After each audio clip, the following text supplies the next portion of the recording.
Thanks, Ryan. I'm Priyan. I'm co-chairing tonight with Ryan. So I'll just introduce the candidates briefly and then explain how the format's going to work. Okay, so we have 6 candidates here today, although actually I'm not sure the 6th has arrived yet. Okay, well, we have 5 of our 6 candidates here at the moment.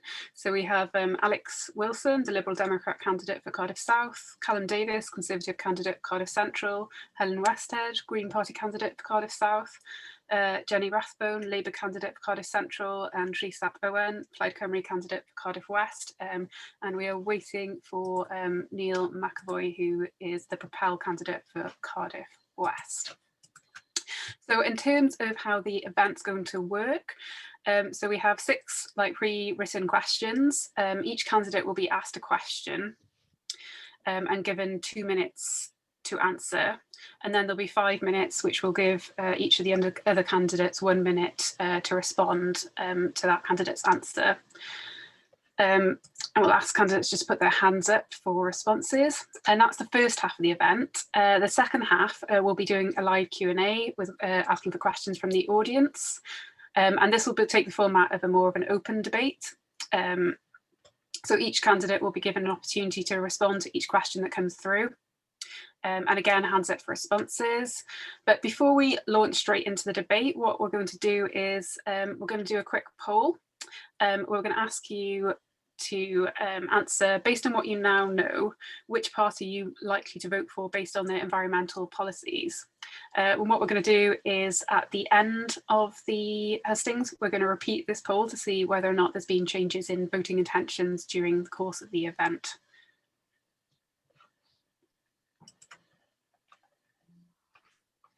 Okay, so just give you a couple of minutes to do that.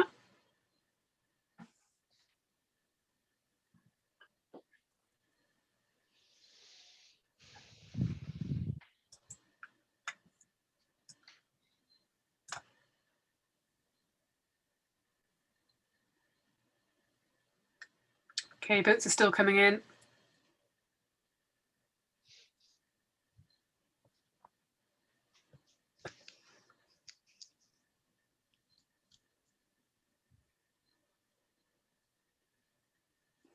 So there's 4 people who haven't voted. If you haven't already voted, then this is your last chance before we close.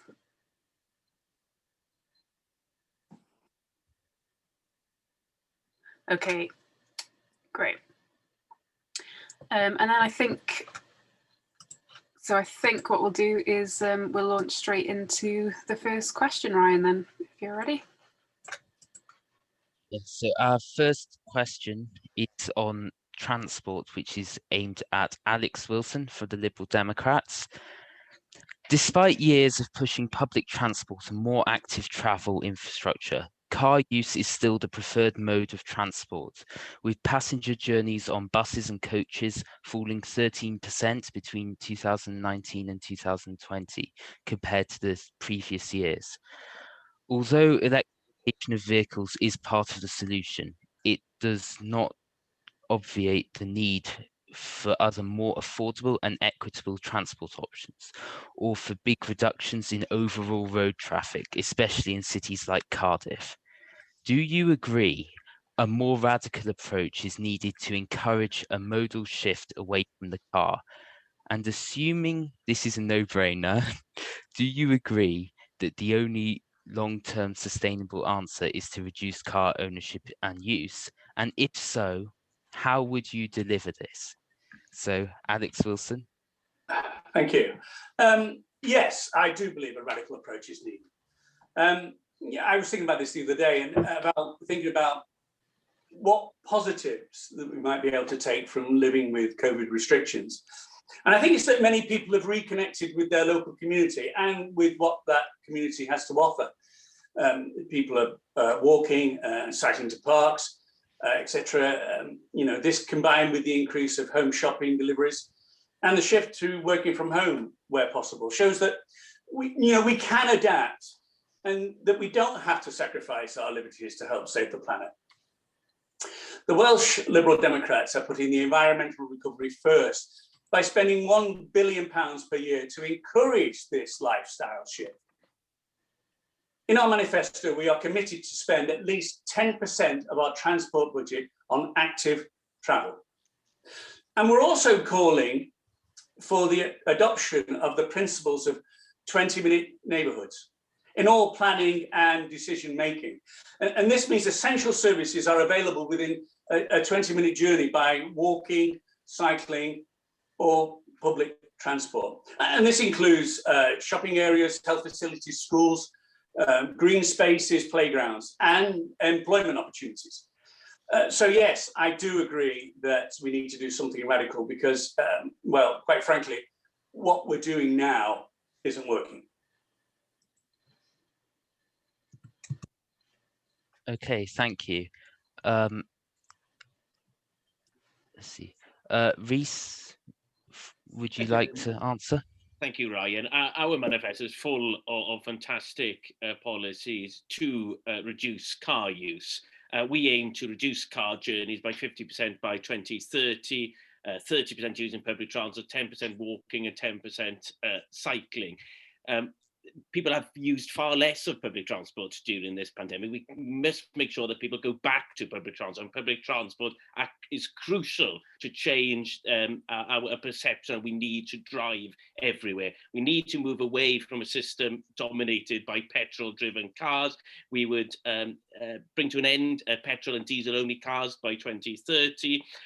And we'd have an integrated rail and bus service in Wales to make it far easier for people to use public transport. Thank you. Callum? Well, thanks for that. First, I just want to say that I think reducing car use is important, and especially will apply in the cities, especially Cardiff, where we're all talking about now a lot. But I don't think car ownership should or will be reduced. For a lot of people, especially for where I came from originally in mid Wales, you can't really function without a car in many cases because it's so rural. There's poor public service provision in those areas. People need to travel. It's also something that people enjoy buying as a sense of individuality and freedom to be able to act on what they want to in their own lives. You are right to say that we need better public transport in Cardiff. I think East Cardiff is pretty poorly served in terms of rail, and it's pretty shameful the city's been without a bus station for so long, with bus services in other areas bizarrely cut over the years. And one of the things in this area that I want to talk about is the Welsh Conservatives will make public transport more affordable for young people specifically, so it's easier for them to access education, training and employment, which is why we have a 16 to 24 green card for free bus travel and discounted rail transport. I just want to make one very quick point again as well, is that yes, we're calling for an M4 relief road. That's actually to reduce a lot of congestion that is affecting the climate. And it's strange how the transport minister, the Labour transport minister... Okay, thank you. I think you've gone over your time now. Sorry to interrupt. Jenny Rathbone. Thank you.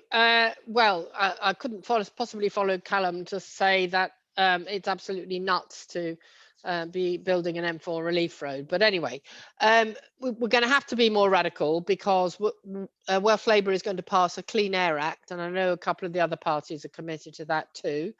And we also have all signed up, all the main parties have signed up to a 63% reduction in carbon emissions by 2030, and 17% of that is transport. So there is going to have to be a radical change in the way we do things. So we need to promote cycling and walking for short journeys, and that includes e-bikes. So in Cardiff Central, there's quite a lot of the Highlands, and for people who aren't particularly fit, e-bikes are a great help.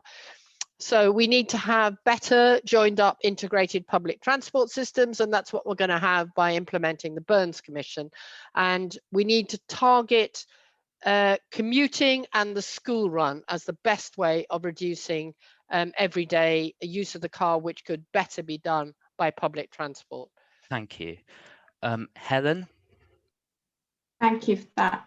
As you're all be well aware, Greens are against any attempts to reopen the cancelled M4 relief road. As an environmental consultant and a Green Party candidate, absolutely yes, we need to support the shift away from private vehicle use. But we're not going to do this by telling people to give up their cars tomorrow. We need to bring people along with this transition, because the carbon gap we need to close for transport is huge, and it's going to be reliant on people making changes. But we've got plans to do this, to support people making these changes. Our integrated transport strategy for Wales provides better, affordable, cleaner transport options throughout Cardiff and throughout Wales. This helps young people, and it helps some of our most economically deprived areas in Cardiff to connect to opportunities. This includes offering free local transport for young people under 21. These are our future leaders, that are trendsetters. They can breathe life into our buses and trains. We're also going to support electrification, remove diesel buses from our roads, and make recycling vehicles all electric. Thank you. Okay, we're now going to go on to our next question, which is aimed at Rhys from Plaid Cymru. This is on nature. So, and planning, nature and planning. The Wellbeing of Future Generations Act was introduced in 2015, and in 2019, the Welsh Government announced a climate emergency. However, despite these commitments, the planning system often fails to apply the appropriate weight to climate change and biodiversity loss as material considerations. We have seen this in Cardiff with the approval of a biomass plant in Splot, the development on the Northern Meadows, and the threatened loss of multiple green spaces in Cardiff, such as Danes Court Woods and Britannia Park. Is the Wellbeing of Future Generations Act fit for purpose in a climate emergency? And if elected, how would your party change the planning system to ensure that climate change is accounted for appropriately and the catastrophic loss of biodiversity is halted?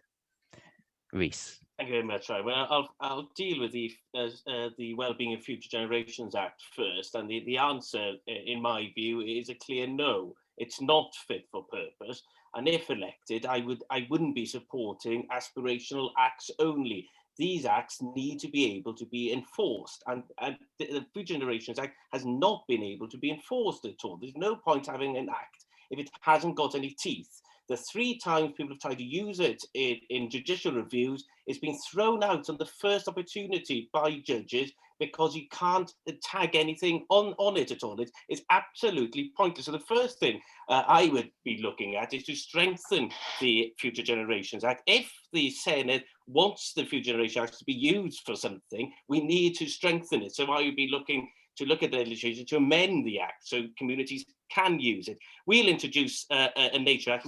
We give a statutory duty on local authorities and governments to restore biodiversity. We'd create an autonomous Welsh Planning Inspectorate, Cynllunio Cymru, and we'd make sure that it's put in statute that there should be preference for brownfield over greenfield development, renovation over demolition, and planning, housing and environmental policy. That needs to be put in place. With regards to the examples you've said, I see no point at all. With all the houses being built in Llandaf, 8,000 houses being built in Llandaf, why are they building on a small forest, only 36 houses in Danesford? It makes no sense at all. I'm also unconvinced about the building on the Northern Meadows. I need to be convinced far more that the cancer hospital is in the right location and the right model before I support the building on the Northern Meadows. And I'm certainly 100% against the military museum down in Cardiff Bay. It has no link to the history of Cardiff Bay at all, and we need to have green spaces in those areas. Diolch. Thank you. Alex? Yeah, I think, the question is that how it feels to people is that local government are seemingly able to do what they want, using the rules of the day to push through what they like. We currently have a system that disassociates those making decisions with those affected by those decisions, and people feel ignored. I think post-pandemic, people care more than ever about their local community. Let's open up to information for public scrutiny. Tell us why, when oncologists at Velindre, who put patient care above all else, feel that the Northern Meadows is the wrong spot for the hospital. Tell us why, you know, we're losing green space in the bay to a museum and why other proposed sites aren't suitable. And why are we losing forever the woodland at Danes Court for just 30 odd homes? Communities don't want to protest when it's too late. They want to be heard at the start. And if we can get them involved in the communities involved at the start, they actually might then appreciate why some difficult decisions have to be made. Okay, and then thank you. support these decisions through the decision process. Thank you. Okay, Jenny. Thank you very much. Is the Wellbeing of Future Generations Act fit for purpose? Absolutely. If we didn't have it, we'd have to invent it, and we are already leading the way around the world in order to have it. That doesn't mean to say that we've given it as much teeth as we need to, but the Public Accounts Committee inquiry that we conducted recently has various recommendations to ensure that all public bodies adhere to it. And Audit Wales and all the other inspectorates all have to inspect in line with the Wellbeing of Future Generations Act, and the Commissioner has considerable powers as well. You can see it reflected in the Llaiber Newydd, the new travel plans, and in the NHS recovery plan. So the Welsh Government is, under Mark Drakeford, really is adopting the Wellbeing of Future Generations Act. All public buildings are going to need to be net zero carbon by 2030. So horrendous planning decisions will be averted by that. On the Velindre thing, I'd just like to tell Plaid that actually Rees at Plaid voted in favour of the Northern Meadows site, because if we don't site it there, we're going to have to site it outside Cardiff. Okay, thank you. Thank you. Okay, Helen. Yeah, the biodiversity, nature crisis and climate sit at the heart of Wales Green Party policy. And let's remind ourselves what the Wellbeing Future Generation Act is. It places a legal duty on Welsh Government to put sustainability at the heart of decision making, not as a side project, at the heart. And it also promotes long-term thinking. That is a statutory duty. Has that been applied with respect to the Northern Meadows? Well, we've been campaigning hard alongside a community of 7,500 people who've signed a petition, and it hasn't, because the Northern Meadows is enacting a planning permission that was granted 20 years ago. There has been no appraisal of that project in respect to the wellbeing goals. What we would do as Greens is we would strengthen the role of the Future Generations Commissioner to have more teeth. We would also appoint a Commissioner for Biodiversity so that we can halt and reverse the decline of biodiversity across Wales. Thank you. Callum? So on terms of protect biodiversity planning and green spaces, the Welsh Conservatives would introduce a community ownership fund and right to bid, which would support the takeover of community assets such as green spaces.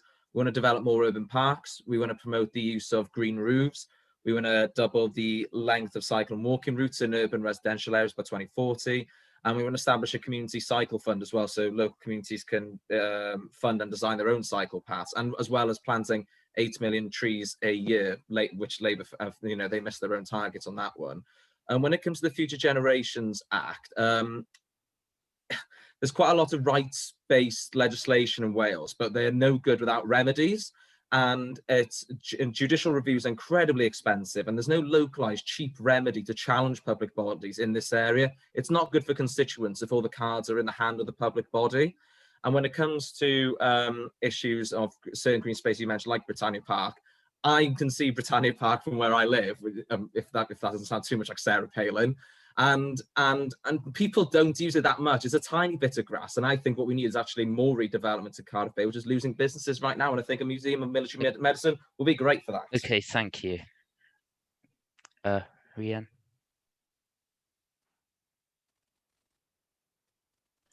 Thanks. Okay, so the next question is for Helen from the Green Party, and it's on economy and jobs. So how would you support a COVID-19 recovery plan that focuses on building the green economy of the future and ensuring a sustainable path towards prosperity for all in Wales? Thanks for the question. The pandemic has had a devastating impact on people in Wales and our economy, but it's also shone a spotlight on structural inequality and hit young people and vulnerable communities particularly hard. The Wales Green Party has set out in detail a green transformation fund for Wales.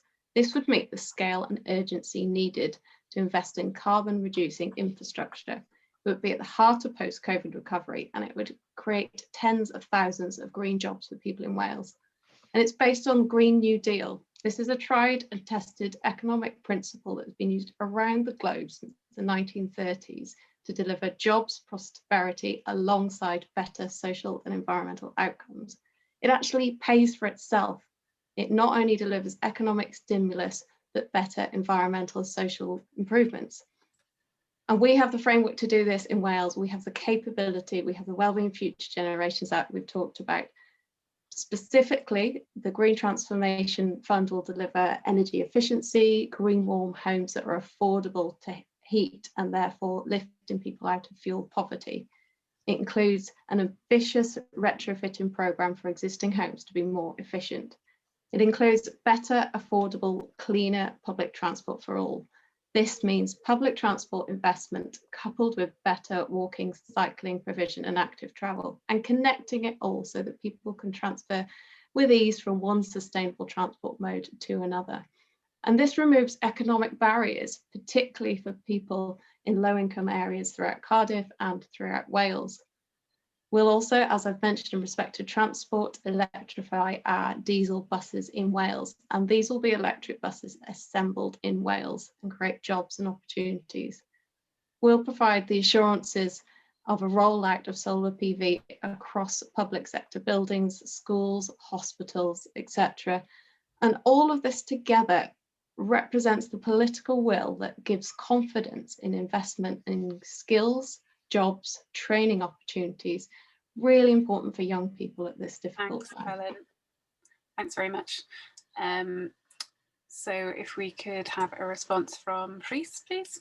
Thanks very much. Well, Plaid have put the green economy at the heart of our manifesto. We'll have a shovel-ready £6 billion green economic stimulus, which will create 60,000 jobs in our fully costed and independently verified manifesto. That would include, as Helen has said, retrofitting thousands of homes, creating a sustainable Welsh food and farming system, making Wales a world leader in offshore wind, invest in decarbonisation, research in key industries. And we'd also look at the procurement budget we have in Wales. We have a large procurement budget in Wales, but at the moment, too much of that goes out of Wales. We'll get that up from 52% to 75%, creating jobs here in Wales, which in turn will create a low carbon footprint. Thanks very much, Rhys. Jenny? Thank you very much. Well, we need to start by amending Part L of the building regulations to ensure that all new buildings are net zero carbon.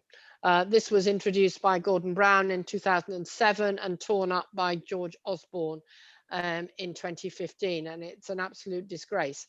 So we would do that. We would have done it already by now if it hadn't been for the pandemic. So we've got a very successful innovative housing programme on which to build the new housing based on the new Welsh construction methods. And so that we've got a really good example of that.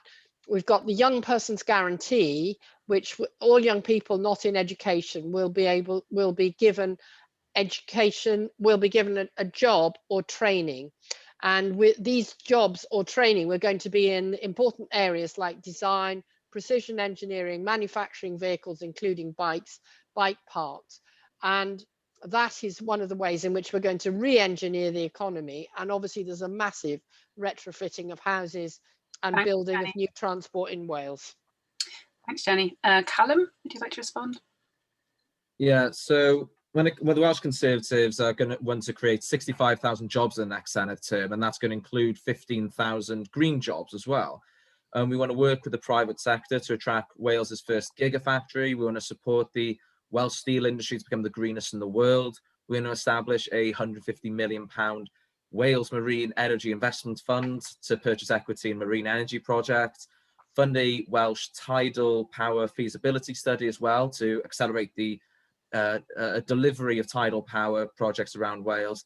And we want to work with bus companies as well to electrify their fleets and deliver fast charging networks for vehicles throughout Wales, because we don't have enough at the moment. Thanks, Callum. And Alex? Yeah, our Welsh Lib Dem manifesto is entirely premised upon putting recovery first in our post-pandemic society. We will create a package of investment of £1 billion per year in green projects. And these include tidal renewable energy, rollout of electric vehicle charging infrastructure, making Port Talbot a manufacturing hub for offshore wind power, and investing in Holyhead's renewable energy and hydrogen production capabilities. This investment will generate jobs, make our economy stronger, and will grow our manufacturing base, as well as tackling the climate emergency. It will cut CO2 emissions and clean up our environment and make our communities a nicer and healthier place to live. Great, thanks very much. Ryan, would you like to ask the next question? Okay, so the next question is directed at Jenny Rathbone in Labour. This is about air pollution. So Cardiff is now ranked as the UK's 20th most polluted city for particulate matter levels, reported in February 2021. This ranks it as being slightly more polluted than London, and current levels exceed guidance from the World Health Organization. This contributes to 1,400 premature deaths each year in Wales. What immediate actions would you support to improve the quality of the air we breathe? Jenny.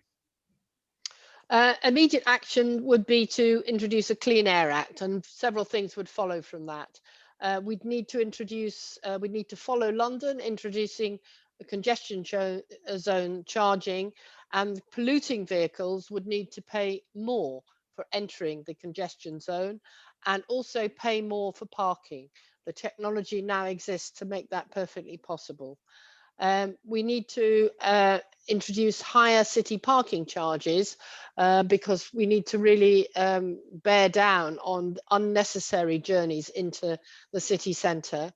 We need to reallocate road space for active travel and public transport, and we obviously need to decarbonise our buses as well as our trains and trams.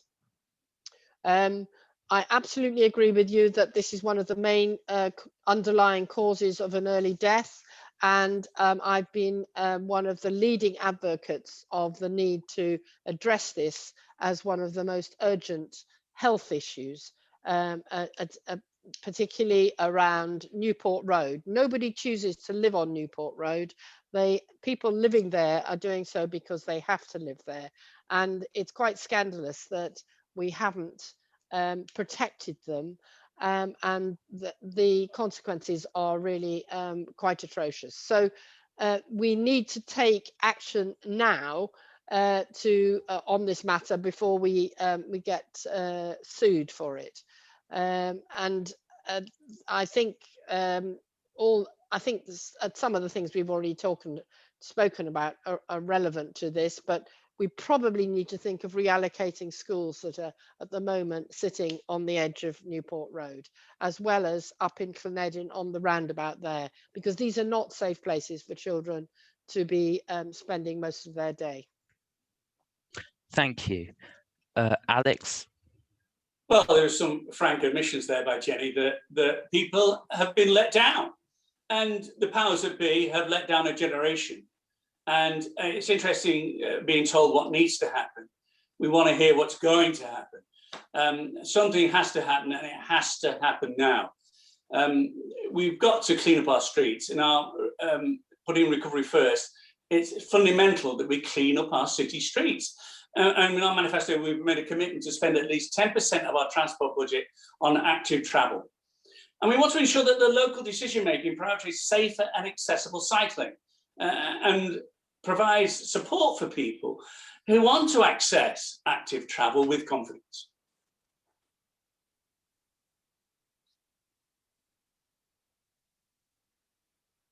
Okay, thank you. Callum. So the Welsh Conservatives have long been calling for a Clean Air Act. I'm pretty sure Mark Drakeford put it in his leadership manifesto, and he's been First Minister for nearly 2.5 years now. I know the pandemic's taken up quite a lot of time in the last year, but there was still quite a long time when that could have been done. We want to set a target of net zero carbon emissions in Wales by 2050. And as well as the green jobs I mentioned earlier, we want to create the Independent Office for Environmental Protection and Climate for Wales as well, to hold the Welsh Government to account, as well as other public bodies when it comes to climate change and tackling environmental problems. We also want to, we've also been calling for a clean air zone to be introduced in Cardiff and possibly expanding it into other towns as well, following cities that include Birmingham and Leeds, in taking substantive action to tackle pollution. So that's something that's very encouraging. And also Cardiff Airport, we want to try and get that back into private hands, because that's obviously a something that emits carbon, but why should it be on the public ledger, especially when it's losing so much money? Okay, thank you. Rhys. It's very heartening seeing Jenny and Callum supporting a Clean Air Act, which means probably that it will be passed in the next Senedd. And I think that's to be congratulated, and that's great that we have party consensus on that. We need to have clean air zones within our cities. We need to have targeted action on transport industry, domestic solid fuel, wood burning. We need to give communities, we need to have pollution monitoring equipment outside schools and hospitals. But I don't think we should be moving schools, Jenny. What we need to do is to bring the level of pollution down, because some of the schools you mentioned around Senedd Road are brand new schools. We need to be bringing it down. Plaid Cymru has an aim to bring petrol and diesel only new cars to an end by 2030. We've got a carbon neutral aim by 2035. We need to be ambitious about this. This is a real issue. This is a real public health issue. We can't be waiting until 2050 to be getting it done. Okay, thank you. Helen? Yeah, it's interesting to hear from parties with seats in the Senedd that action is required before essentially the government gets sued. Absolutely. What's been happening for the last 20 years? A little known fact that was underreported is that central government were taken to the European High Court, who ruled that they had systematically and persistently failed to act on illegal levels of nitrogen dioxide. And government at every level has been complicit in this for so long. I'm passionate about this as an environmental professional, but also a mother raising a young son in Cardiff, where my son is breathing illegal levels of particulate matter. And as a professional, I see the data that comes in for PM10 and PM2.5 and exceedances across the city, and particularly in low-income communities. So our plans for cleaner public transport will immediately address the tailpipe emissions, which will provide safer, cleaner air for our families to breathe. Thank you. Okay, so the final question in this section is for Callum Davis, and it's on housing. So the Welsh Government's net zero target will be missed without urgent action to decarbonise Wales's housing stock, which is critically inefficient. Given the Westminster Green Home Grant Scheme was anything but a success due to a chronic skills shortage in the home retrofit sector, supply chain difficulties, and the lack of long-term targets and supporting regulation to move away from carbon-intensive home heating, how do you propose we deliver urgent home improvements and energy efficiency to meet a net zero target? Well, as someone who works in the housing sector and has spoken about this issue a lot, it's been quite helpful getting this question, because I know how important it is. I know how much carbon is emitted from housing. I can't remember the exact percentage, but it's quite a considerable proportion. And so we know that that's definitely something that needs to be targeted. So which is why Welsh Conservatives set a target for all new homes to be zero carbon by 2026. And it's why it's been so disheartening to see Welsh Labour fail to meet its targets to eradicate fuel poverty. So among vulnerable groups by 2010, in social housing by 2012, and in the general population by 2018. And there's estimated to be over 150,000 people in Wales in fuel poverty at the moment. It's definitely something to be challenged. One of the things the Conservatives do in Wales would actually be to bring our own version of the Green Homes Grant back, because as a voucher scheme to improve energy efficiency. What I've found the problems to be in Westminster, you make some fair points, but a lot of it's to do with it was a bit too short-termist, and it wasn't very consumer facing either. But let's not forget that got tens of thousands of applications. What it did have a level of popularity. So what we're going to do is actually make and learn from the problems that we've seen in England and make sure that we can address them in Wales. I'm actually a bit disappointed the UK government didn't just seek to actually address them in England, those problems that they've identified. At the moment, a lot of the fuel poverty schemes in this country, in Wales, are too targeted. They're missing out way too many people. I understand why it's targeted. It's trying to address fuel poverty in certain where it's high. But at the same time, there's lots of other properties out there where poor people don't live there, and they still also need to be renovated. And we know it's an issue of serious that needs to be addressed seriously. So that's one of the kind of things we want to do in the housing sector. Great, thanks very much. And then Helen, would you like to respond? Yeah, absolutely. It's a question of scale and ambition. Wales Green Party has a plan to deliver net zero by 2030, and housing is a key part of that. We'll focus on energy efficiency in existing buildings, lifting people out of fuel poverty, but also building 12,000 new homes per year to the highest efficiency standards. And nobody's talked about heat. Decarbonising heat is really challenging. The electricity, in some respects, has been the easy part to date, but heat is the next big challenge for us. So we support renewable heat, district heating, and embracing the hydrogen economy. But we must capture this opportunity now, and housing is a key part of that. So Greens in the Senedd will be holding government to scrutiny and to challenge around this issue. Thanks very much, Helen. Alex, would you like to respond? Yeah, we are putting Recovery First is to create more energy efficient, self-generating smart homes and move towards a zero carbon homes. And this will also help lift people out of fuel poverty. Interesting fact that poor quality housing currently costs the NHS in Wales around £67 million a year. That's money spent treating specific problems rather than preventing them in the first place.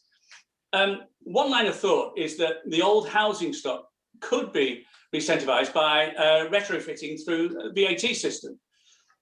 This is targeted at households and not builders or large companies that would just be seeking to profit from these incentives. So it would be the ordinary person in the street and the communities that would see the difference in their pockets. There is a Welsh ECO3 initiative, but to refit, but that generally is for households and benefits. It's only a small fraction of the housing stock.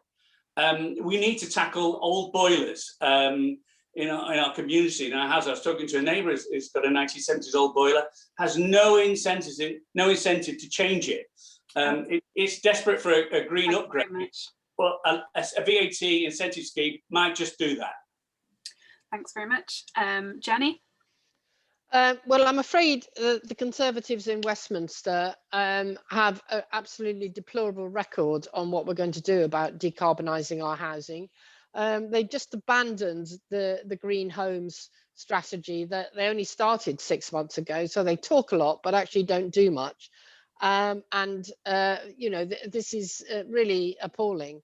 And it was George Osborne who tore up the radical Part L regulations, which meant that all new homes had to be zero carbon by 2016.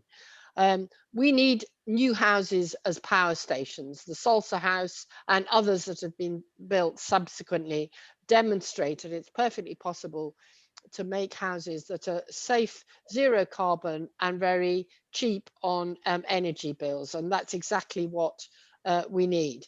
But 80% of our housing stock, at least, has already been built. And we will still be living in those homes in 2050, which is the date we have to meet net zero carbon. So we have to do a major retrofitting now, and using the expertise of the Sustainable Places Research Institute, using different methods for different types of home. Thank you very much, Jenny. Okay, great. And then I think finally on this question, Rhys. Thanks, Rhea. I thought you were going to forget me there. I reiterate what Jenny says about the Westminster government. It's only the Welsh government and the Senedd working together that's going to do this, and we need to cooperate together, which makes it mind-boggling that someone like Callum Davies wants to abolish our national legislature, which is just incredible that he has such a view. We need a long-term energy efficiency infrastructure to retrofit the entire Welsh housing stock to get to the 30-year level, as Jenny mentioned.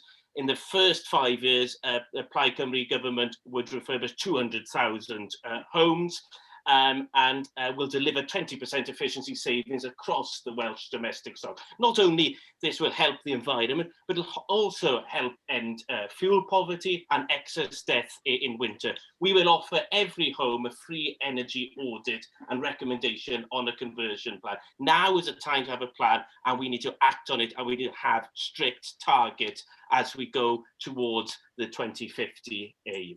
Diolch. Okay, diolch yn fawr. So now we're going to ask, we had a question for Neil McAvoy who hasn't arrived. So what we'll do is we'll just ask this question and give everybody a minute to respond. So the question is on waste. So recent scenes of litter left outside the Senedd highlights that despite having some of the highest recycling rates in the world, Wales still has a major waste problem. So would you support the development of policy that aligns with the polluter pays principle and hold big business accountable for the waste they produce? And I think if we start with Jenny. Thank you very much. We're going to abolish most single-use plastics, and that will of course include plastic drink bottles. We are going to introduce extended producer responsibility so that it is the firms who wrap things up in unnecessary quantities of packaging will have to pay for the disposal of them. We will introduce a deposit return scheme on glass bottles, just like we had when I was a child, and we need to have higher fines for littering, because we really do need to change the culture on this one. Thanks very much, Jenny. Alex? Yeah, we've got to have policies that align with the principle of polluter pays. It's not only reasonable, but it must happen. We have to take responsibility for the waste that we produce, and be, we have to be accountable for it. Can I just say that about the recycling numbers, that I'm encouraged by the recycling rates reported here in Wales, but before we start patting ourselves on the back, I think we need to be careful. I'm sort of concerned about some of the sleight of hand accounting that comes out of the powers that be regarding recycling achievements. I think a few weeks back, our local paper reported a 64% recycling rate was achieved, which sounds great until you realise this simply refers to the proportion of waste that goes into your blue bags as opposed to the black bags. And what we're not being told is at the moment, most of the recycling material gets shipped to Leicester for reprocessing, and there's another percentage of what's in those blue bags is not recyclable material, and a large portion of the remaining material is then sent around the world for final processing. In fact, in the UK, 45% of residual waste is burnt for energy, and very little actually gets recycled, which is in the true sense of the word. And to get rid of the other CO2 cost is frightening. Thanks very much, Alex. Rhys? I think it's very exciting that we'll see in the next Senedd term the end of single-use plastics, because this is also the view of Plaid Cymru, and this is a fantastic development. We will also be putting responsibility on manufacturers to take on the responsibility when they produce things which can't be recycled. When it comes to the deposit return scheme, we are also in favour of that, but Labour have been mentioning this since 2011. We've got to get a move on with this. You've been waiting for the Westminster government to work with you, but you can't wait for Westminster all the time. We need to take a lead on this ourselves. And by 2030, Plaid Cymru wants to see zero waste going to landfill and end all waste incineration. And things that cannot be recycled or reused need to be designed out of the system. Yeah. Thanks, Rhys. Callum?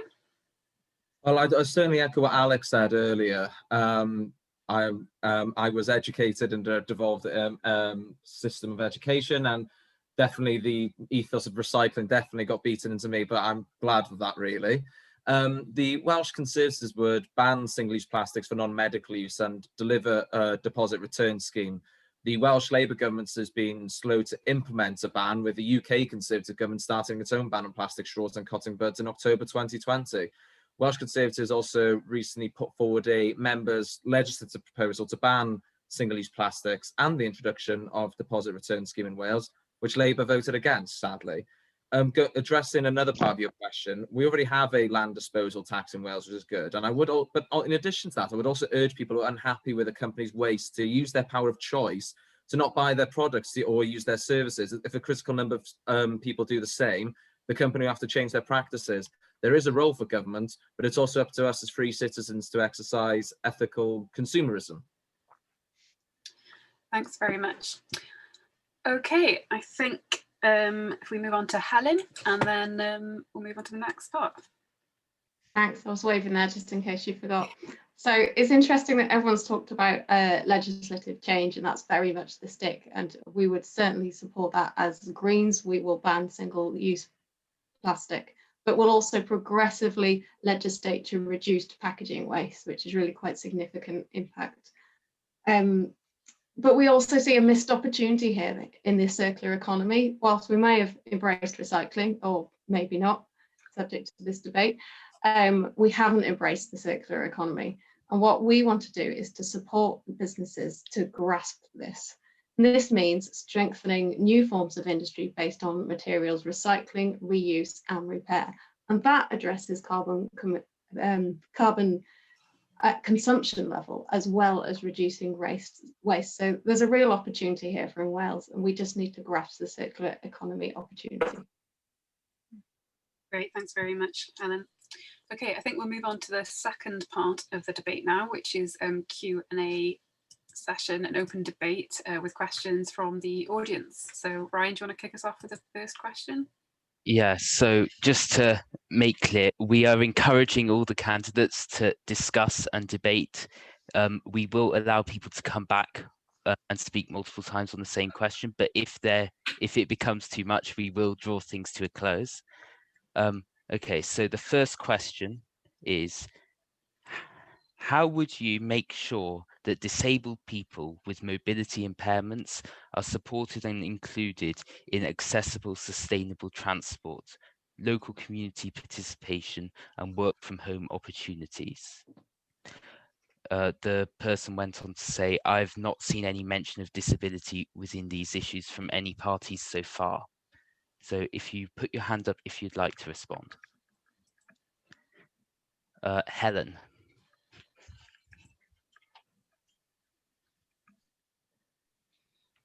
Yes, so a core part of Wales Green Party approach is a just transition, because there will be changes to respond to the climate and nature emergency. But we consider inclusivity as a whole in all of our policies and have joined up thinking throughout the manifesto. And accessibility, therefore, is the key part of our transport proposals and a national integrated transport strategy for Wales. It's also really important in some emerging sectors like electric vehicle charging, which we also support the transition towards electric forms of transport. But charging stations at the moment, if you have a look at them, do not have the standards required to be used by disabled people or those with dexterity impairments. There are some real issues here that we need to look at in detail and provide that green scrutiny from an inclusivity perspective. Because in current government and current Senedd, they're just being overlooked and things are moving very quickly. Okay, thank you. Jenny? Thank you. If I was the Minister for Transport, I would employ Pedal Power to advise me on how we implement accessible, sustainable transport for everybody. They already have a very successful programme of cycling for people with a range of disabilities. And I want to see all children, nearly all children, going to school either by walking, cycling or scooting. And that would include people with learning difficulties or physical disabilities who might need to be accompanied to go to school by bike. But those sort of people are accompanied by somebody on a bus at the moment. We need to eliminate the buses and give disabled people the joy and the pleasure, as well as the exercise of cycling to school.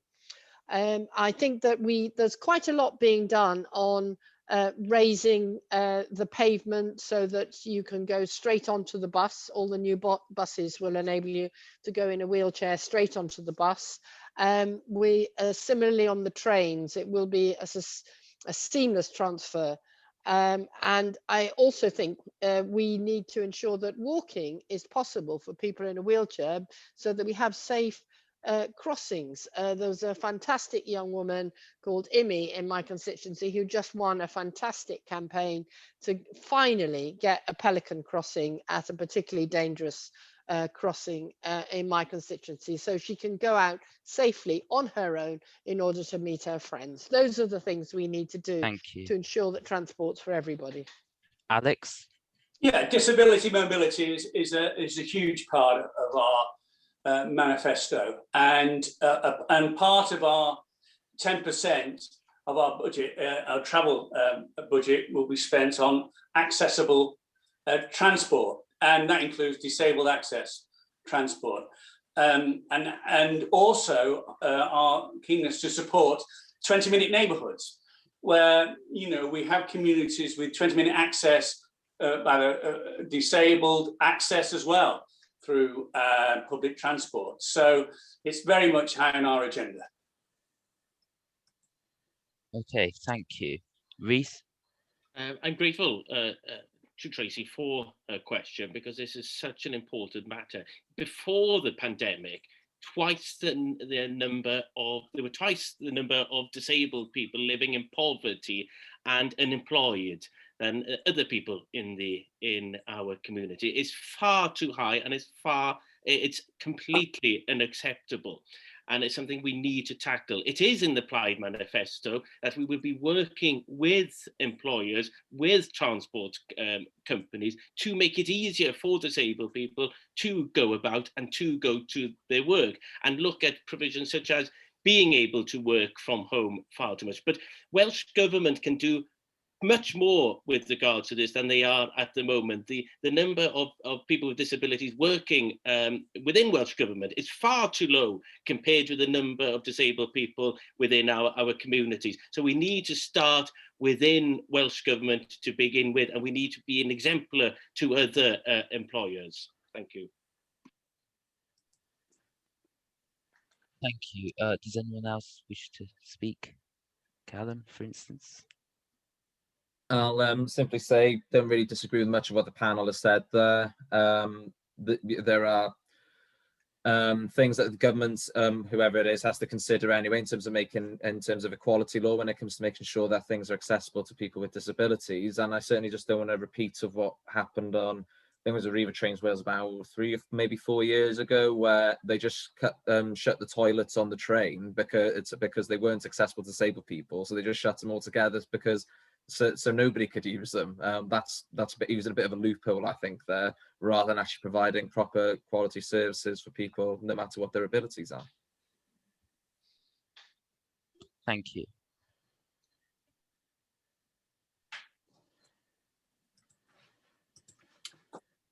Okay, is that everybody in for that question, I think?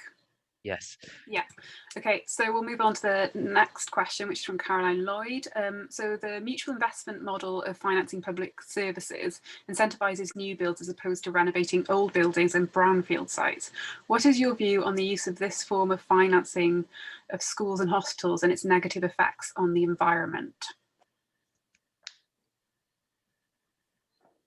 So, does anybody want to go first on that, or let me know if you want? Can I go on that? Yeah, Reece, yeah. It is in the applied manifesto that we need to use the mutual improvement fund much better than we are at the moment, and we would turn it to put greenfield sites, put brownfield sites above greenfield sites, and put refurbishment above demolition. And we wouldn't be using it towards the huge amount being spent on the roads at the heads of the valleys. We'll be using it on environmental projects. Thanks very much, Reece. Does anybody else want to come in on that? Alex? Yeah, I think what I mentioned earlier it's about re-engaging with the communities. You know, so many we're seeing these planning applications coming in on greenfield sites, and people aren't given the information. People give people the information so they can make informed decisions why and if they should support these. Far too often, similar to what's happening at Cosmiston Farm in the Vale, we're not told why we should be going, over 500 homes should be going in that position. Any statement from the health minister, you can see both sides of the argument. Well, when you hear things like strychnine and cyanide in the soil reports, you know, I've read enough Agatha Christie novels to know that somebody isn't going to make it to chapter 5. These things like this are frightening and alienating communities. We have to get back to basics and reconnect with the communities and listen to them and find out what they want. Thanks very much, Alex. Jenny? We need to use the planning system to ensure that people are building on brownfield sites instead of greenfield sites. And Future Wales, the new strategic framework for planning, aligned with an independent planning inspectorate that's particular to Wales, because before that we've just been relying on planning inspectors from England who hadn't a clue what the Planning Act actually said. We've rectified that. Julie James has done a good job there, and it isn't just that we should only be allowing building on brownfield sites. We should only allow developments on sites that are well connected with public transport.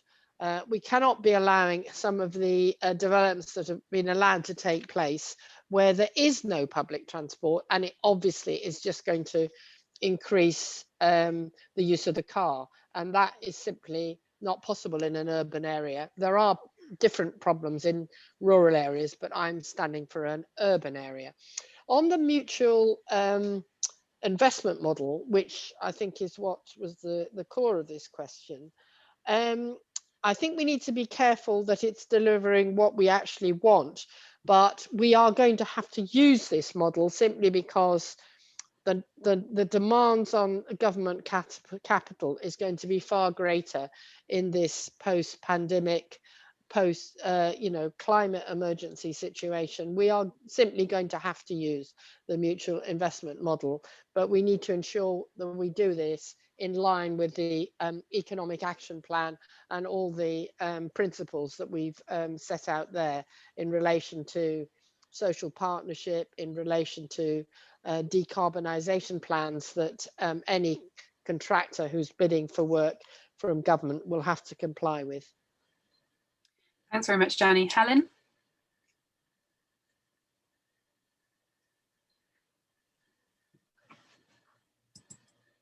You're muted. Oh, sorry, you're muted, Helen.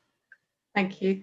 So the mutual investment model is essentially a way of mobilising private capital for public projects, which on the face of it sounds like a good idea, but do people yet trust it? Because the MIM model is sitting behind, at the moment, the Northern Meadows proposals, which we've already talked about. And you have to question, with mobilising private investment, are there vested interests, and does that interfere with democratic process? We've avoided it in the Green Transformation Fund, instead focusing on the raising of green bonds and carbon taxes, and have calculated that we don't need the mutual investment model to make this work. Thanks, Helen. So we've got a response from Alex. I think we'll go to Callum, give Callum a chance to respond first, and then we'll go to Alex, who's got a response. Yeah, I won't speak very long on this. I'll simply say that obviously it's just common sense to build on brownfield before greenfield sites, and I think that's something everyone shares as sentiment. What I do find a bit frustrating as a young person who's in prior rented accommodation now, it'll be a while yet until I can afford to buy a house, is that it needs to be more affordable, and that does mean building houses. And we're all going to this election talking about building more houses, but it's very frustrating then when you see local representatives of all hues then oppose building any houses. And I think that is something we need to recognise, that as political parties, especially in this debate of all debates, we're supposed to be leading. We're supposed to be leading representatives. We're supposed to be bringing people along with us and persuading them of the case for doing things that in the mutual benefits of people. So I think that should apply also in terms of housing.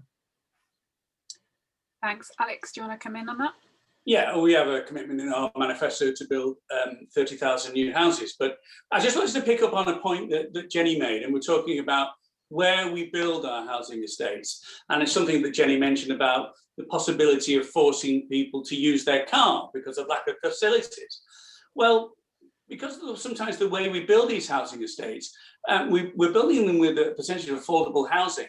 A lot of these people can't afford to run a car. So ultimately, what you're then doing is you're isolating young families on housing estates with very little infrastructure.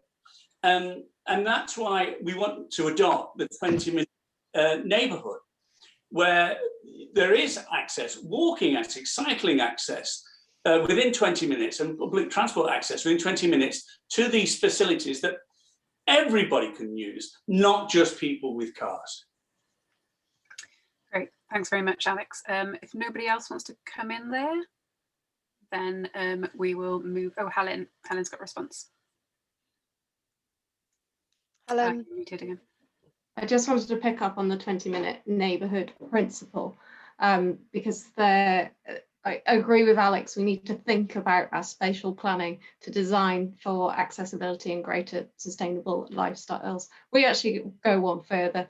We propose a 15-minute or even a 10-minute neighbourhood, because living in Cardiff, like, we know that this is viable in our community. Obviously, we need to look at it differently for rural Wales, but very much a principle I support with Alex on this one. Thanks very much, Helen. Okay, we've got a couple of people who want to come back in. We've been on this question for a while, so if Jenny and Rhys want to speak, but just keep it short if you can. So Jenny, do you want to go first? Yeah, just briefly, just to say I agree with the 20-minute town. We won't be allowing any out-of-town shopping centres under Labour any time soon. And I think I just want to emphasise that Future Wales is the framework within which we make this stick, and we don't have some of the problems we've had by allowing developments in areas where there is no public transport, or on floodplains as well. That will have to stop. Thanks, Jenny. Rhys? I'm sure Helen would be pleased that Plaid Cymru's manifesto says 5-minute walks for green spaces. But I think things are going to change after the pandemic. Our city centres are going to change after the pandemic. And to answer Callum's question, what we need to be doing is looking at housing within our city centres rather than just extending our cities time and time again. European cities show us that you don't have to have large cities. European cities are far more concentrated than British cities. We need to be looking at having housing within our town centres, but make sure when we do that we do have green spaces for people within those areas. Thanks very much, Rhys. Ryan, you got the next question? Yes, so the next question is about airports, especially Cardiff Airport in particular. So would you support continuing subsidy of Wales's main airport, or reduce short-haul travel operators and have air travel from Bristol instead? Okay, who'd like to tackle this first? Alex? Yeah, it's interesting that it seems like the Welsh Government have purchased a money pit. I think this week we saw a further investment of 42 million and a write-off of a further 40 million. This can't continue. We seem to have, the aviation industry have built up an industry based upon cheap flights. They've built this massive industry, and which they now seem to be going to government to support. My parents never took me on a foreign holiday. But very quickly, I was hearing from fellow parents, my son's only 6, I hear now that, oh, my children would be so angry if they don't go on a foreign holiday. It's not a holiday unless they go on an aeroplane. That has to change. One of the initiatives that I know that the French government are bringing in is that where there is a greener alternative, I should say, to travel, that they are then banning the short haul flight in that route, to make people take the greener option. And that's something that's going to happen. Something's going to happen. We've got to make a change where in the future, hopefully in the near future, possibly Cardiff Airport will become redundant. Okay, thank you. Helen? I think the UK government have rather stolen our thunder on this one with today's announcement of 78% greenhouse gas reduction by 2030, because this is going to include shipping and aviation. And therefore, there's going to be some radical changes. The whole business model for aviation has changed overnight. And Welsh Government is rather catching up on this one. They declared a climate emergency 2 years ago and have just committed to 100% greenhouse gas reductions by 2050. It's been 2 years debating the difference between 95% and 100%. So there's a lot of work to be done here for Welsh Government to catch up and relook at the business case for all aviation investment.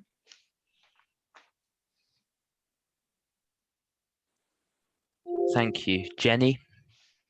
Thanks very much. I think it's outrageous that the UK government gave £10 million to Bristol Airport, but nothing to Cardiff Airport. And that was an ideological decision.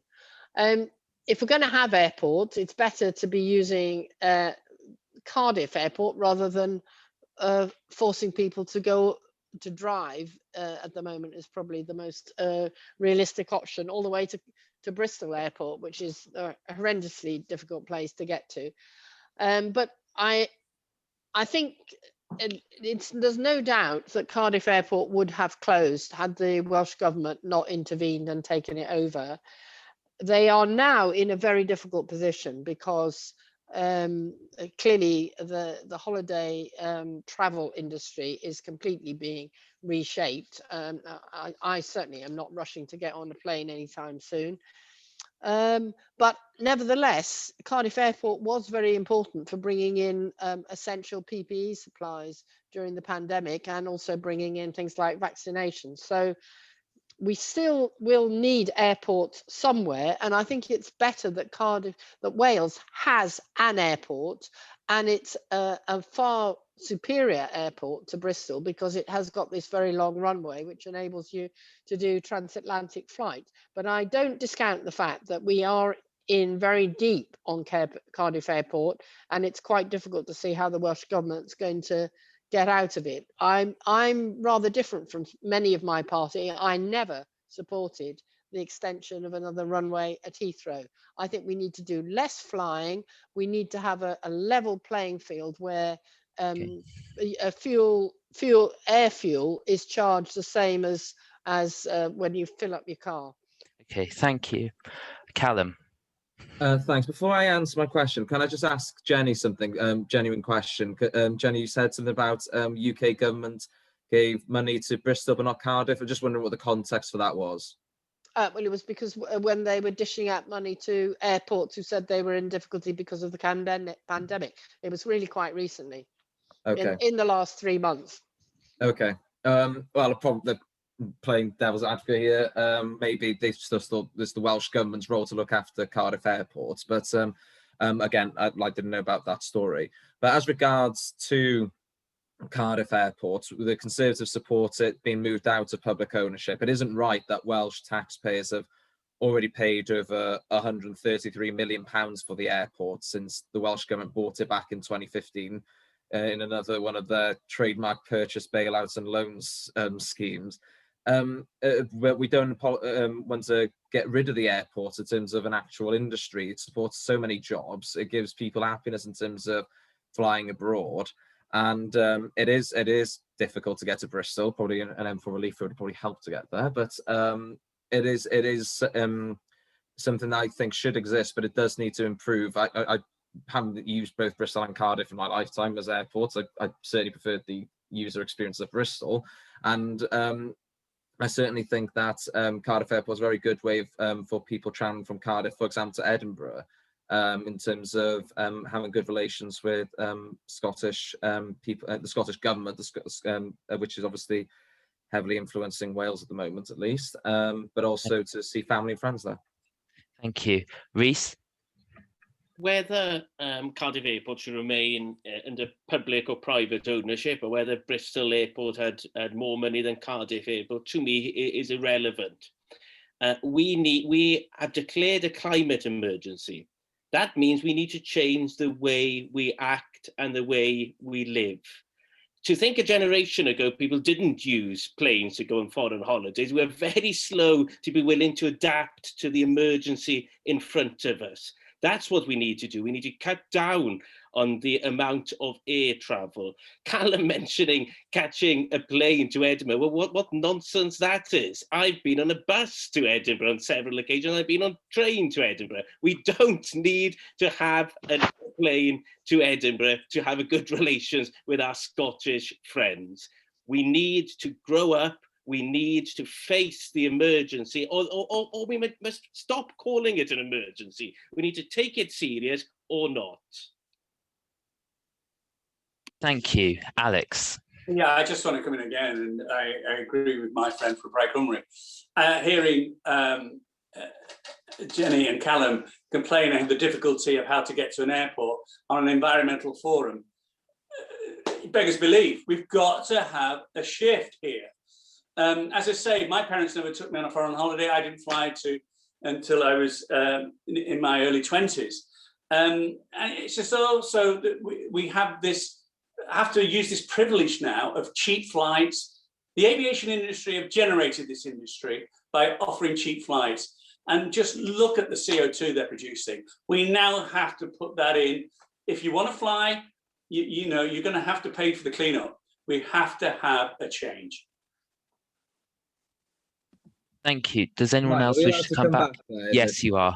I just want to say that it takes bloody ages to get to Edinburgh in the car, so that's why I didn't drive or get the bus, because it takes a long time.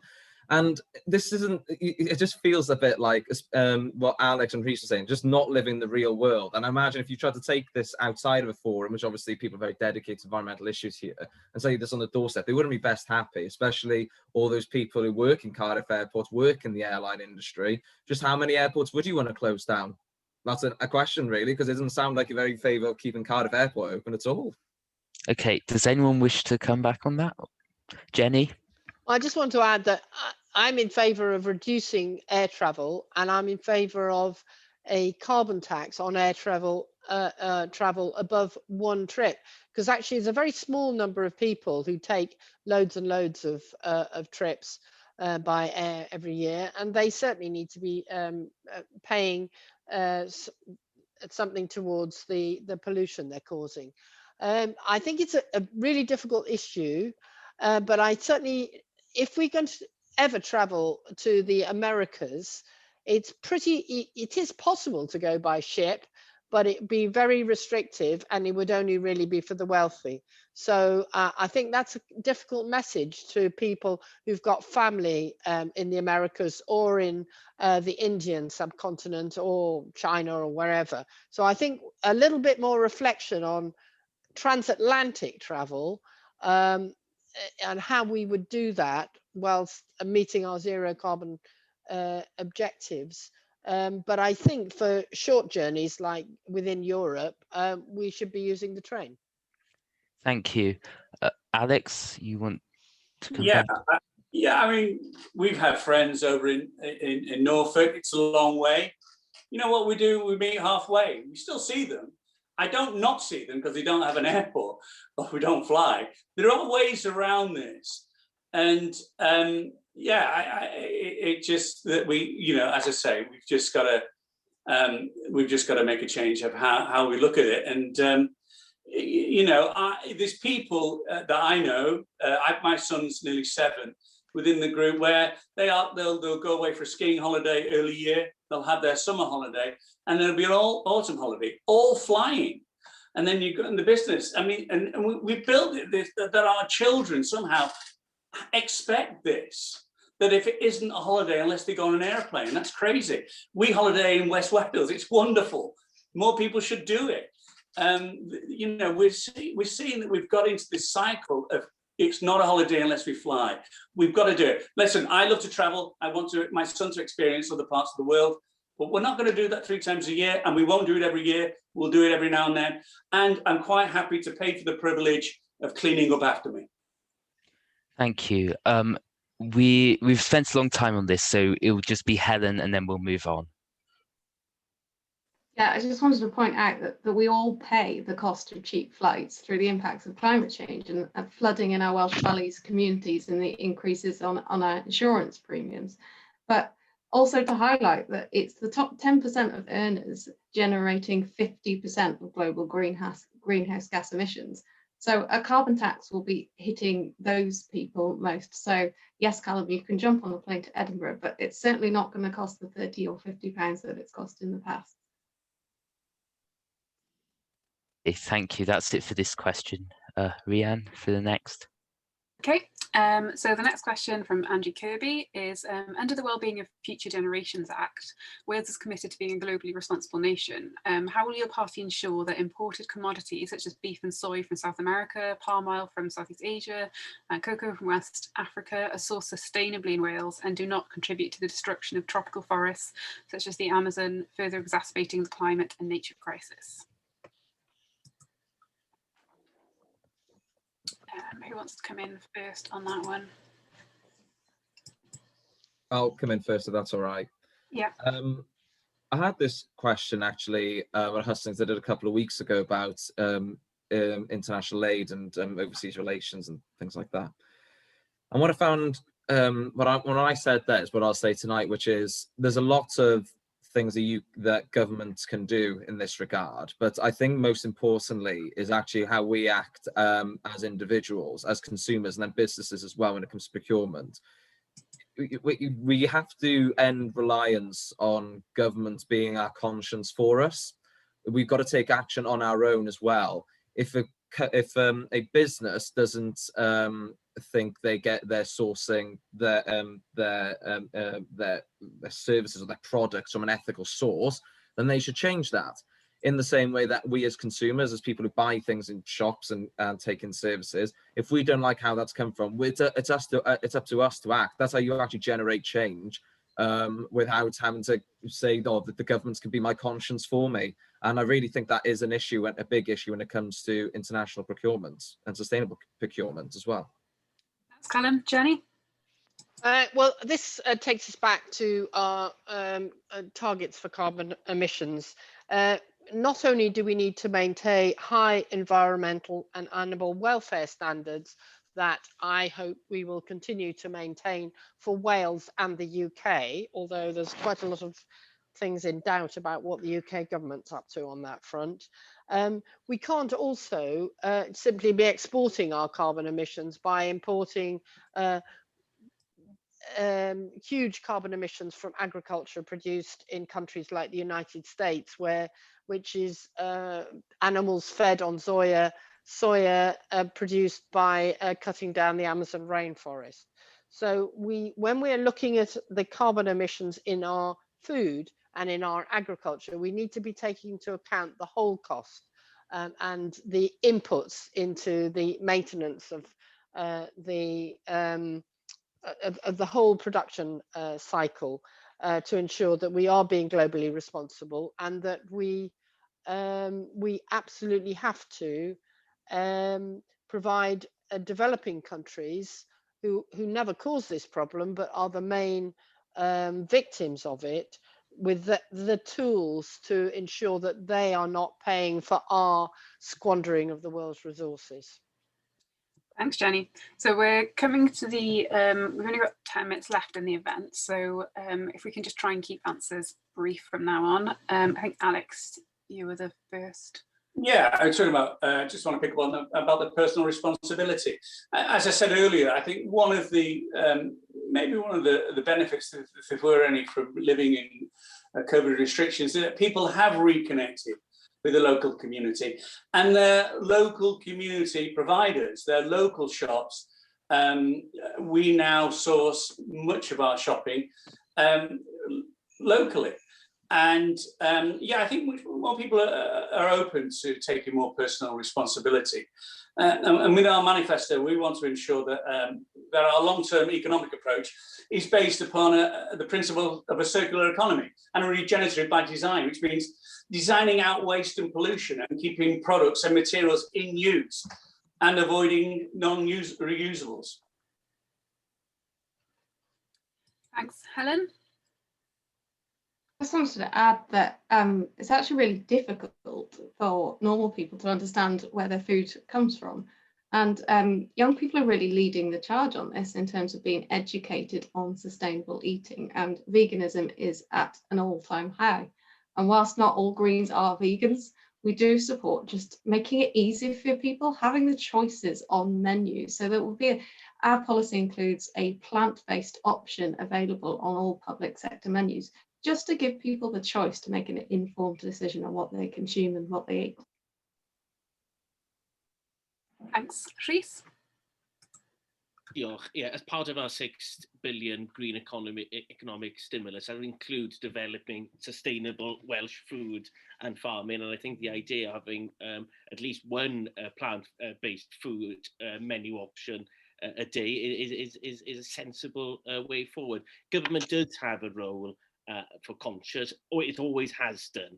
Yes, to individual responsibility, but government has a role for conscious also, and they should be using this procurement powers in that conscious role. Diolch, Rhys. Jenny? Just to say that I fully support a much more plant-based diet. We all need to eat more fruit and veg for our well-being, but unfortunately we don't produce nearly enough of it in Wales, and I have been advocating for the last several years.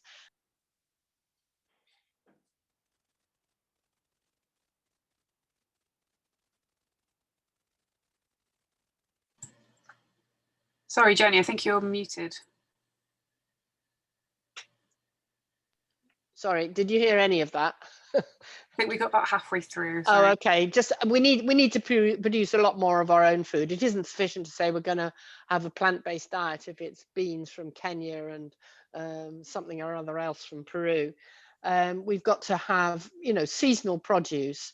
And in my view, I think it's difficult to persuade people to completely shift away from meat, but I think it's about people having better quality meat that is produced to high welfare standards and eat it less often. That is better for our health as well as for our environment. Thanks very much. Okay, I think we have time for one more question now.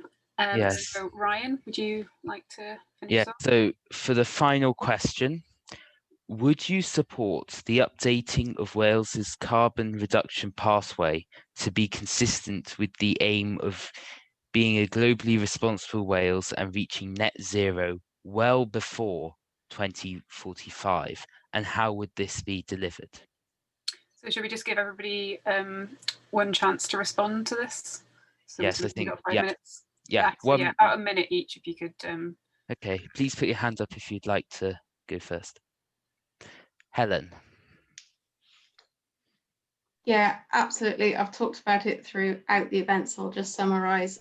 Net zero by 2030 is our commitment. This sits across economy, society, culture, well-being, energy. It's all part of our green transformation for Wales, and it sits in every policy area. We have the joined up thinking to make this happen, and a green seats in the Senedd will hold government to account to just ask the right questions and give that extra scrutiny and accountability for the net zero transition? Thank you. Reese? Yeah, 2035 is our date. We have a very green manifesto. We don't just have a section for the environment, it's throughout our manifesto, and everything I've spoken to about today is aimed towards the 2035. But for us to do that, there will have to be fundamental changes in our lives, but it is for the benefit of us today, but also the benefit of my 6-month daughter and generations yet to be born. Thank you. Jenny?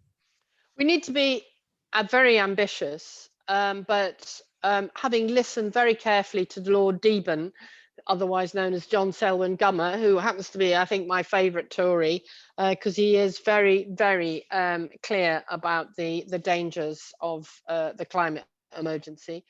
I'm not sure that it is achievable, certainly not by 2030. I think it's going to be challenging to reduce our emissions to 63% of what they were in 1990 by 2030. So I think it has to be achievable in order to enable us to present it as such.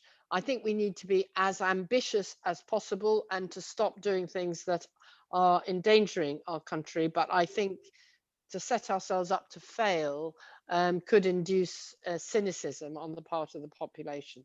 So it would be lovely to think we could achieve these things by 2030 or 2035. I don't think it's going to happen. Okay, thank you. Callum? Well, here's hoping that this makes me Jenny's new favourite Tory, but I can basically agree with a lot of, if not everything she just said there. In terms, I've gone through things from Clean Air Act, Clean Air Zone, and a lot of other things this evening. And yeah, we have a 2050 target for the net zero carbon emissions in Wales. And yeah, we would want, if it was possible to actually get it down earlier in a way that is not that's only economically disruptive in a positive way, as well as a way that people can get on board with.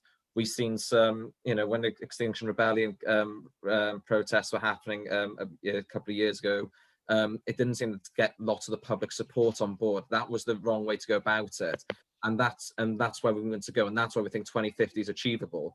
But of course, if anything can be done earlier in a way that's along the ways I just outlined, then I don't see why not. And I think it's great that all these parties here today are committing to very similar schemes, all for the good of the environment and future generations to come. Thank you. Alex? Well, if this is the last question of this evening, then perhaps, it sounds like we're all in some sort of agreement on this, as we should be. If we are going to meet targets, we are going to have to pull together. There's no doubt about that. But I believe here in Wales that we can lead. We can lead the way, and not only show Europe, but show the world how things can be done. We've got renewable energy through tidal. I know we're pushing for vehicle charging infrastructure, but making Port Talbot a manufacturing hub for offshore wind power. Let's do it. Investing in Holyhead's renewable energy and hydrogen production capabilities. Hydrogen is the fuel of the future.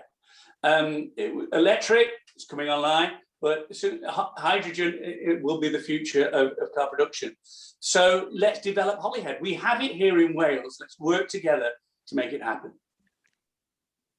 Okay, thank you. Before we finish, we are going to do a poll so we can compare how people would vote based on environmental policy before and after the hustings.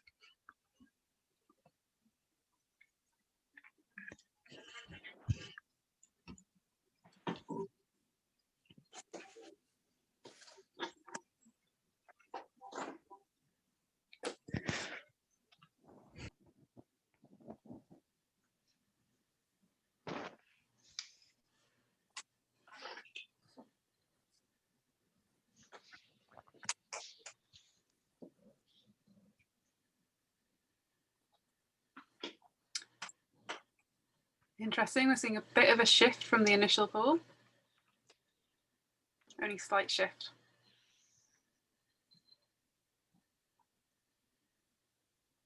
We can't see it. Okay, so I could just say, in the first poll, we had 60% Green, 17% Labour, 10% Lib Dem, 10% Plaid. In this latest poll, it's 53% Green, 23% Plaid, 20% Lib Dems, and 3% Labour. So yeah. And no votes at the beginning or afterwards for PAL or the Conservatives. Okay, thank you very much. Sorry, what was that, Callum? We polled very well. Thank you very much for coming. It's been great to see so many people in the audience for such an important event, like that are committed to environmental policies in this election. And thank you very much to all our speakers and to the audience for submitting their questions. Thank you, everyone. Thank you. Thanks. Bye.